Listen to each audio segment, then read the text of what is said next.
Hello viewers, welcome to Bhanu CC work. நம்ம டேஸ்டியான மீன் ஊறுகாய் ரெடி பண்ணிக்கலாம். நான் சூரை மீன் தான் எடுத்து வச்சுருக்கேன். அதில் முள் ஜாஸ்தியாக இருக்காது. இதில் தேவையான அளவு உப்பு, மஞ்சள், மிளகாத்தூள் சேர்த்து பெரட்டி ஒரு அரை மணி நேரம் வச்சுருங்க. அதுக்கப்புறம் கடாயில் ஆயில் சேர்த்து ஹீட் பண்ணி நல்லெண்ணெய் தான் சேர்க்குறேன். அதுலேயே இந்த மீனை கொஞ்சம் கொஞ்சமாக சேர்த்துக்கங்க. ஜாஸ்தியாக எண்ணெய் சேர்த்த வேண்டாம்.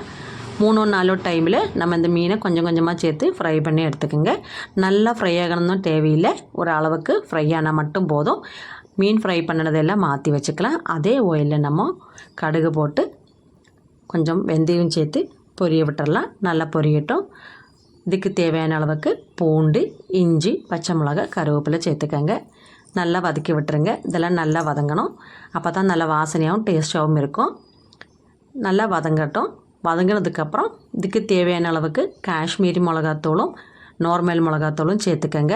காரமாகவும் கலராகவும் இருக்கும். அதை சேர்த்து நல்லா மிக்ஸ் பண்ணிடுங்க. அடுப்பு மீடியம் ஃப்ளேம்லேயே இருக்கும். அப்போ தான் கருகாமல் இருக்கும். நல்லா வதக்கி விட்டதுக்கப்புறம் நம்ம வெந்தயம், காயும் சேர்த்து பொடிச்சு வச்சுருக்கோம். அது ஒரு ஸ்பூனு, அதையும் சேர்த்துக்கங்க.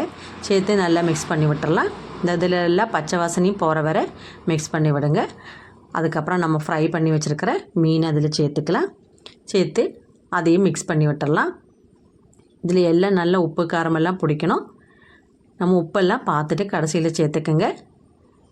ஆல்ரெடி நம்ம உப்பெல்லாம் சேர்த்துருக்கோம். நல்லா வதங்கினதுக்கப்புறம் அதில் நம்ம வினிகர் 2 ஸ்பூன் சேர்த்துக்கோங்க. சேர்த்து ஒன்றும் நல்லா கொதிக்கட்டும். கொதித்து வர வரை வெயிட் பண்ணுவோம். இதுக்கு தேவையான அளவுக்கு உப்பும் இந்த டைமில் சேர்த்துக்கலாம். நல்லா கொதித்து வந்துச்சுன்னா அடுப்பு ஆஃப் பண்ணிடலாம். டேஸ்டியான மீன் ஊறுகாய் ரெடி. எல்லோரும் ட்ரை பண்ணி பாருங்கள். இந்த வீடியோ உங்களுக்கு பிடிச்சிருந்தா லைக் பண்ணுங்கள், சப்ஸ்கிரைப் பண்ணுங்கள், ஷேர் பண்ணுங்கள், சப்போர்ட்டும் பண்ணுங்கள். எல்லோரும் ட்ரை பண்ணியும் பாருங்கள். தேங்க்யூ.